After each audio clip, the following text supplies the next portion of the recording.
8:37 right now. Still ahead, honoring Prince. It's now 5 years after his death. Hard to believe our Shane Wells is at Paisley Park with a look at how the late music icon is being honored today. Shane? Good morning. They have a unique celebration of life planned for Prince and his fans today. They'll be opening up the atrium to the public for free. You did have to reserve a time slot, so it's sold out, but we'll tell you what's going to happen once inside. That's coming up after the break. Welcome back to Fox 9 Morning News. 8:40 and welcome back. Today marks the 5th anniversary of the passing of Prince, and his home and creative sanctuary will be open to fans today to visit his ashes. Shane Wells is there this morning with a preview of the special event. I'm going to take a guess, Shane, that there probably will be a number of people that will show up there, and for many different reasons today. Exactly. This is going to be a busy place, and with COVID in mind, they're trying to keep it as organized as possible. And so they've kind of set up these time slots for people to come through. And what's going to happen is they're going to open the doors to the atrium there at 9 a.m. That's when the first group will come through. They get 30 minutes. So you have basically 10 minutes to be in the atrium with Prince's ashes and his urn, which is built and shaped like Paisley Park. Now, the urn, you may remember, was out initially after Prince's death here, but then the family asked if they could remove it, put it somewhere out of view. They did, and so today is unique in that they're going to bring those back out. After your 10 minutes, you'll come kind of over to the side over here. It's what they kind of the processing area, if you will. They have tables, they have heaters, and they have Prince music playing in the background. And to end the day, or at least your time here, you can come back to this Prince symbol, the love symbol out in front here of the entrance, and people can leave memorabilia, mementos, flowers. So this will kind of become a makeshift memorial to Prince throughout the day. Again, the doors are going to open here at 9, and it is sold out. It is free, but sold out. They're expecting about 1,400 people to come through today. There is a wait list if you want to risk it and try to get on there and maybe get a time slot today to honor Prince and his legacy. Alex, back to you. Considering Prince wrote so many songs about inequality and racial justice and life as a black man, I'm guessing that perhaps some people will definitely want to pay homage to him and his music and his legacy. All right. Thank you, Shane. Another very important figure here, yeah. Exactly. Thanks. All right, it's 8:42 coming up. Shane Wells joins us. She's at Paisley Park as they prepare for a sold-out memorial event. Good morning again, Shane. How are you? Good morning. I broke out my purple. I didn't do enough. Ladies, let's see it. Look at these custom-made jean jackets. They're ready to go in, pay their respects. A very unique event in that they have brought Prince's ashes in his urn back out. Those have been removed from the public for a while. Where are you guys from? North Carolina.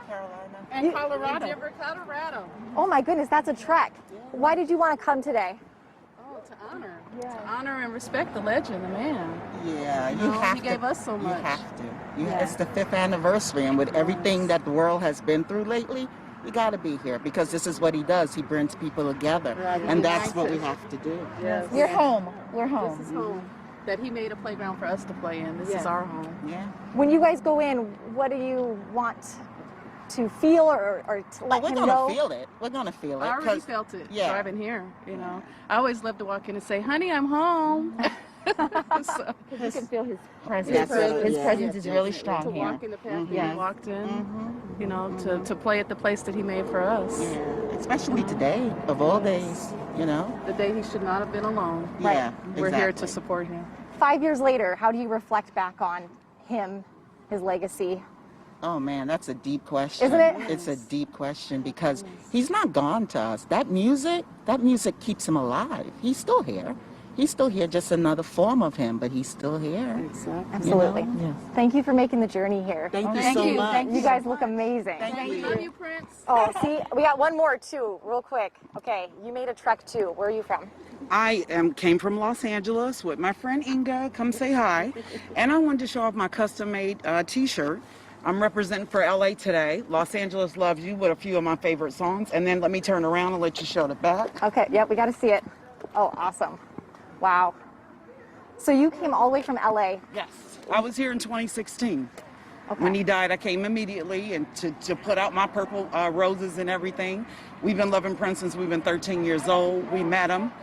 He came and did 21 nights in LA. We were there almost every night. Wow. We love Prince. Well, Love he'll feel Prince. that. I'm not a fan. I love Prince music. I love him, love everything. True artist, played 27 instruments. Will never, ever, nothing compares to him. Nothing. Nothing Nobody. compares to him. You have it on the back. Thank you so much. I appreciate it. Thanks for making that journey. You can see, guys, even though it's, these 10 minutes, you get 10 minutes in there for this visitation. This means so much to his fans.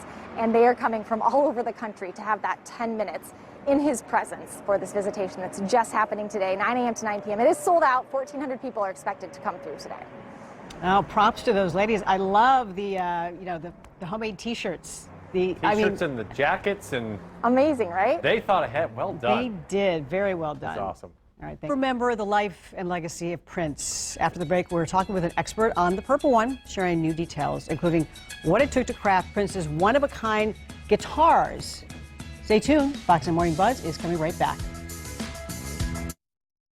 Got He sounds good. great. I liked it. All right, it's one of those moments when you remember exactly where you were when it happened. 5 years ago today, music fans around the world were shocked when Prince died at his home and studio, Paisley Park in Chanhassen. Every year since, fans stop and remember Prince's legacy, as they are this morning. And joining us now live to talk about Prince and a mystery about one of his iconic guitars is local music writer Andrea Swenson. Nice to meet you. Thanks so much for having me. Those images took me right back. You're right, to exactly 5 years ago this morning. So you first met Prince in 2013. This was after a show. You started covering his career very closely. We know he's not always the easiest person, wasn't, to get to know. What made him trust you so much to have him have you write about him? I have no idea how to answer that question, but I do know that we had kind of almost like a long distance friendship. We communicated mostly through email, through other people, but he made sure that I was invited to a lot of the events that he was doing at Paisley Park. And then as he got on social media, he started tweeting out links to things that I was writing and basically giving it his stamp of approval. So I knew that I should keep going and keep writing. Well, it sounds like he was a fan, which I'm sure is just wonderful to hear, considering so many people were fans of him. Your latest article is in the spring issue of Artful Living magazine. It looks into the creation and the ideas behind his cloud guitar seen in the movie Purple Rain. Can you tell us about that? Yeah, so my curiosity was really piqued about this, not just the guitar, but I learned that that iconic white guitar that Prince plays in the movie was actually designed after a bass that he picked up very early in his career. And there's only one bass in the whole world, and it is at Paisley Park. It was a one-off bass designed by this luthier out in New York. And it was this long and winding saga that I've been looking into for the past 5 years now about where that bass came from, how it ended up in Prince's hands, and what the real story is.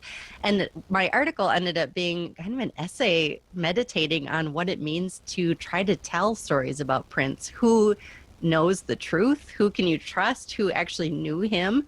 As you said, sometimes a little bit hard to communicate with, and the people that knew him tended to go in and out throughout his life.